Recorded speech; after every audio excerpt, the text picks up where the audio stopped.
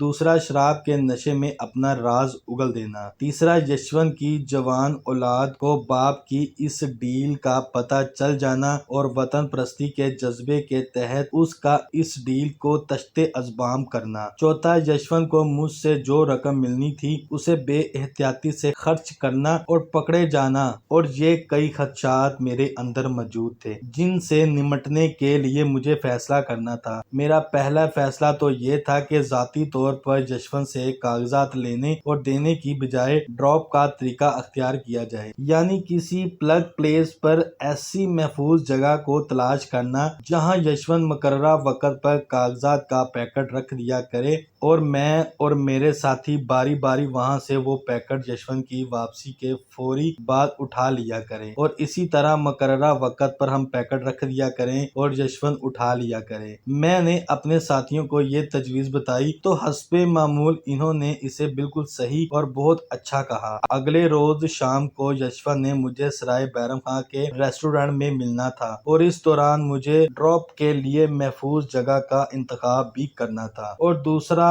مجھے اب خاصی رقم کی ضرورت تھی تاکہ یشونت کو روپیوں کی نکیل ڈالے رکھوں۔ ایسی اشد ضرورت کے وقت مجھے اپنے ہمدردوں سے رابطہ کرنے کی اجازت تھی۔ میں ساتھیوں سے رخصت ہو کر کپڑے کی مارکیٹ، جس کا میں نام نہیں لے سکتا، وہاں پہنچا۔ دلی پہنچتے ہی میں شروع کے دنوں میں اپنے ہمدردوں کے ٹھکانے دیکھ چکا تھا تاکہ باوقت ضرورت تلاش کرنے میں دقت نہ ہو۔ میں مارکیٹ میں ایک ہمدرد کی دکان پر گیا۔ میں نے چٹ پر رقم اور اپنا کوڈ نمبر لکھ کر رکھا تھا۔ یہ تھوک کپڑے کی مارکیٹ تھی۔ مجھے دکان مالک کا حلیہ اور شناخت نام پہلے ہی بتا دیا گیا تھا، پھر بھی تسلی کے لیے میں نے دکان کے مالک کا پوچھا۔ دکاندار دکان کے اندر ایک کیبن میں بیٹھا ہوا تھا۔ میں اس کے پاس گیا اور رسمی گفتگو کے بعد میں نے شناختی نام لیا۔ وہ ایک دم چونک اٹھا اور کہا، فرمائیے کیا حکم ہے؟ میں نے چٹ اس کے ہاتھ میں تھما دی۔ چٹ پڑھتے ہی اس نے ایک ڈائری نکالی، شاید اس میں میرا کوڈ اور حلیہ درج تھا۔ اس نے چٹ ڈائری میں رکھ لی اور دراز کھول کر 20,000 روپے مجھے دے دیے، اور میں فوراً ہی شکریہ ادا کر کے دکان سے باہر آ گیا۔ شاید پہلے بھی کہیں عرض کر چکا ہوں کہ ان ہمدردوں کو ہمارا محکمہ غیر ملکی کرنسی میں ہمارا لیا ہوا پیسہ ادا کرتا تھا، اور ہر ہمدرد کے پاس ہمارے محکمے کی خاصی رقم محفوظ ہوتی تھی۔ مارکیٹ سے باہر آ کر میں نے ٹیکسی لی اور ڈراپ کے لیے ممکنہ محفوظ جگہوں کے انتخاب کے لیے یشونت کے دفتر اور گھر والی سڑک کے کئی چکر لگائے، لیکن کوئی مناسب جگہ نہ نظر آئی۔ ادھر یشونت کا دفتر سے گھر واپسی کے دوران راستے میں بس سے اکثر اترنا پھر اس کے ہم سفر دفتر کے ساتھیوں کو شک میں مبتلا کر سکتا تھا، لہٰذا میں نے ڈراپ کی جگہ کا تعین یشونت سے آئندہ شام ملاقات پر باہمی رضامندی پر چھوڑ دیا اور اپنے ہوٹل واپس آ گیا۔ شام کو سروسز کلب میں کرنل شنکر سے ملنے گیا۔ کرنل شنکر لون کے اسی مخصوص گوشے میں مے نوشی میں مشغول تھا۔ اس نے خاصی بے تکلفی سے مجھے خوش آمدید کہا اور کئی روز کی غیر حاضری کی شکایت کی۔ میں نے ضروری کام سے بمبئی جانے کا کہا۔ کرنل شنکر نے ادھر ادھر کی باتیں شروع کر دیں۔ عبدالکریم اپنی مخصوص جگہ پر باادب کھڑا تھا۔ اس نے کئی بار آنکھوں اور چہروں کی حرکت سے مجھے اشارے کیے جنہیں میں شام کے دھندلکے میں سمجھ نہ سکا۔ تھوڑی دیر بعد میں نے کرنل شنکر کو کہا کہ مجھے ٹوائلٹ جانا ہے۔ اس نے عبدالکریم کو بلا کر کہا اور یوں میں عبدالکریم کے ہمراہ کرنل کے بیڈ روم کے ٹوائلٹ پر چلا گیا۔ عبدالکریم نے کمرے میں داخل ہوتے ہوئے کہا کہ اگر آپ ناراض نہ ہوں تو مجھے علیحدگی میں آپ سے کچھ ضروری باتیں کرنی ہیں۔ میں نے کہا عبدالکریم، جو باتیں بھی کرنی ہیں کل 11 بجے لودھی ہوٹل میں میرے کمرے میں آ کر کرنا۔ عبدالکریم نے اس بات میں سر ہلایا اور پھر کرنل کی محفل میں شامل ہو گیا۔ کرنل شنکر آج میری گزشتہ زندگی کے بارے میں جاننا چاہتا تھا۔ میں نے کہا کرنل صاحب صرف ناموں اور جگہوں کا فرق ہے ورنہ میری اور آپ کی داستان ایک جیسی ہے۔ آپ نے بھی محبت میں شکست کھائی اور میں نے بھی۔ آپ نے بھی اپنا اپنے غم شراب میں سمو لیے اور میں نے بمبئی کی رنگینیوں میں۔ لیکن یہ کمبخت دل ہے کہ سنبھلتا ہی نہیں۔ تنہائی میں دل کے زخم پھر رسنے لگے ہیں۔ کرنل مجھ سے تفصیل سننا چاہتا تھا۔ ادھر مجھے کہانی کا کوئی سرا ہی نہیں مل رہا تھا۔ میں نے جھوٹ موٹ آنکھوں میں ہاتھ رکھ لیا اور رندی ہوئی آواز میں کہا کرنل صاحب، آپ نے میری دبی ہوئی راکھ کریت کر مجھ پر بہت بڑا ظلم کیا ہے۔ نہ جانے اب کتنا وقت اس چنگاری کو راکھ بنتے لگے گا۔ آپ تو فوجی ہیں، جذبات پر قابو پا سکتی ہیں، لیکن میرے لیے یہ بڑا مشکل ہے۔ میں اب اجازت چاہوں گا۔ یہ کہہ کر میں اٹھ کر کھڑا ہوا۔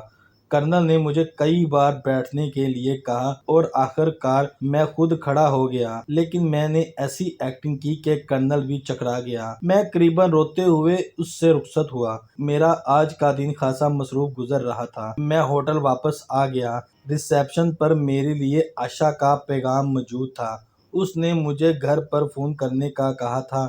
میں نے ہوٹل لابی سے ہی آشا کو فون کیا اور وہ گھر پر ہی تھی۔ اس کی طبیعت ناساز تھی اور جے چند اپنے کاروباری سلسلے میں چنڈی گڑھ گیا ہوا تھا۔ ڈھیر سارے شکوے شکایتوں کے بعد آشا نے مجھے گھر آنے کی دعوت دی۔ میں نے خود اپنی طبیعت کے ناساز ہونے کا بہانہ کر کے معذرت کر لی۔ آشا نے بالآخر جب کوئی چارہ نہ دیکھا تو بولی، میں آپ سے آپ کی بہتری کے لیے ہی ملنا چاہتی تھی۔ اس کی یہ بات سن کر میں کچھ پریشان سا ہو گیا۔ بھلا آشا میری بہتری کے لیے کیا کر سکتی تھی؟ میں نے اس سے بہتری والا لفظ پوچھا، لیکن اس نے ایک ہی رٹ لگا رکھی تھی کہ ملنے پر ہی بتائے گی۔ اگلا دن میری مصروفیت کا تھا۔ 11 بجے عبدالکریم آ رہا تھا۔ شام کو یشونت سے ملنا تھا اور اس دوران اپنے ساتھیوں سے بھی ملنا تھا۔ سرائے بیرم خان کا پروگرام سیٹ کرنا تھا۔ عام حالات میں آشا کی بات کو میں اہمیت نہ دیتا، لیکن دشمن ملک میں ہندو بن کر رہنے اور جاسوسی کرنے والے کو چھوٹی سی چھوٹی بات کی بھی اہمیت دینی پڑتی ہے۔ اور پھر آشا کے تعلقات تو فوجی اور سول افسران سے تھے، لہٰذا میں نے آشا سے اشوکا ہوٹل میں 1 بجے اکٹھے لنچ کرنے کا کہا، لیکن آشا نے کہا کہ اشوکا میں سٹاف کے اکثر لوگ اسے مسز جے چند کی حیثیت سے جانتے ہیں، اس لیے کناٹ سرکس میں چائنیز ریسٹورانٹ چنگوا میں وہ دوپہر کے 1 بجے مجھے ملے گی، اور میں آشا کی اس بہتری والی بات سے اپسیٹ ہو چکا تھا۔ بہرحال موقع محل کی مناسبت سے آئندہ قدم اٹھانے کا سوچ کر میں کمرے میں چلا آیا۔ دوسرے دن ٹھیک 11 بجے ریسیپشنسٹ نے مجھے عبدالکریم کی آمد کی اطلاع دی۔ میں نے عبدالکریم کو اپنے کمرے میں بلا لیا۔ عبدالکریم نے سول لباس پہنا ہوا تھا۔ اس نے نہایت مؤدبانہ انداز میں مجھے سلام کیا۔ میں نے اسے صوفے پر بیٹھنے کا کہا۔ وہ جھجکا اور کہنے لگا، نہیں صاحب، میں قالین پر بیٹھوں گا۔ میں نے اسے کہا کہ اگر مجھ سے بات کرنی ہے تو جیسا میں کہوں گا ویسا ہی کرو، اور عبدالکریم صوفے پر جھجکتے ہوئے سمٹ کر بیٹھ گیا۔ عبدالکریم کا رویہ غیر معمولی تھا۔ سارے بھارت میں مسلمانوں کی یہی حالت ہے۔ انہیں دوسرے درجے کے شہری کی حیثیت دی جاتی ہے۔ بھارت میں مسلمان ہونا ہی بہت بڑا جرم ہے۔ میں نے بھارت میں اپنے قیام کے دوران محسوس کیا کہ گنتی کے چند مسلمان خاندانوں کے سوا انہیں بھارتی حکومت مراد دے کر ڈیکوریشن پیسز کے طور پر عالمی رائے کو اپنے سیکولر نظام کا جھوٹا پروپیگنڈا کرنے کے لیے استعمال کرتی ہے۔ عام مسلمانوں کی حالت بہت ہی نازک ہے۔ مسلمانوں کو بھارت میں ملازمتیں نہیں ملتی۔ اگر کوئی مسلمان معمولی دکان سے بھی کاروبار شروع کرے تو ارد گرد کے ہندو دکاندار اپنی اشیاء فروخت کی چیزیں کی قیمت میں کمی کر کے اس مسلمان کی دکان بند کروا دیتے ہیں۔ یہاں میں ایک واقعہ مختصر بیان کرنا چاہتا ہوں جس کا میرے مشن سے کوئی تعلق نہیں، لیکن یہ بھارتی مسلمانوں کی حالت زار کی عکاسی کرتی ہے۔ الہ آباد کے POW کیمپ نمبر 2 میں بھارت کے ایک کاروباری اور سیاسی مراد یافتہ خاندان کے سربراہ کو تقریر کرنے یا برین واش کرنے کے لیے لایا گیا۔ اس پاکستانی فوجیوں سے خطاب کرتے ہوئے کہا کہ آپ خواہ بھارت سے جنگ کر کے اپنی جانیں ضائع کرتے ہیں۔ بھارت ہو یا کشمیر، بھارتی مسلمان ہندوؤں سے یکساں سلوک کیا جاتا ہے، اور یہی وجہ ہے کہ بھارتی لوک سبھا نیشنل اسمبلی میں بھارتی مسلمان جو اقلیت میں ہیں ان کے لیے کوئی علیحدہ کوٹا مقرر نہیں، جبکہ پاکستان میں ایسا نہیں ہے۔ یہاں مسلم اور غیر مسلم میں کوئی فرق نہیں، سب سے برابر کا سلوک کیا جاتا ہے، اور اس کا سب سے بڑا ثبوت میں خود ہوں۔ میں مسلمان ہوں، صنعت کار بھی ہوں اور سیاست میں بھی ہوں۔ اگر بھارت میں مسلمانوں کے ساتھ یکساں سلوک نہ کیا جاتا تو آج میں اس مرتبے پر نہ ہوتا۔ اس نے خاصی لمبی تقریر جھاڑی، باقی تو سب خاموشی سے اس کی بکواس سنتے جا رہے تھے، لیکن ایک پاکستانی صوبیدار POW سے برداشت نہ ہو سکا اور وہ کھڑا ہو گیا اور سوال کی اجازت چاہی۔ میں اس صوبیدار سے پاکستان میں بھی مل چکا ہوں۔ خود اس کی زبانی مکالمہ کچھ یوں ہوا: صوبیدار جناب، بھارت میں مسلمانوں کی آبادی کا تناسب کیا ہے؟ صنعت کار: مسلمان بھارت کی کل آبادی کا 8واں حصہ ہیں۔ صوبیدار: کیا آپ مسلمانوں کو مارٹیل ریس جنگجو قوم تسلیم کرتے ہیں؟ صنعت کار: یقیناً مسلمان مارٹیل ریس ہیں۔ صوبیدار: اور آپ کے کہنے کے مطابق بھارت میں مسلمانوں سے یکساں سلوک کیا جاتا ہے؟ صنعت کار: یہ بات بھی بالکل صحیح ہے۔ صوبیدار: تو جناب یہ بتائیے کہ آپ کے ملک کی آبادی کا 8واں حصہ جنگجو قوم مسلمانوں پر مشتمل ہے، تو پھر 47 سے آج تک 25 برس میں آپ کی فوج میں کتنے مسلمان جنرل بنے ہیں؟ میں یقین سے کہہ سکتا ہوں کہ کوئی نہیں۔ صنعت کار شرم سے پسینے میں شرابور ہو گیا اور تقریر ادھوری چھوڑ کر واپس چلا گیا، اور پاکستانی صوبیدار کو سچ بولنے کی پاداش میں 21 روز کی قید تنہائی ملی اور اس کا راشن بھی آدھا کر دیا گیا۔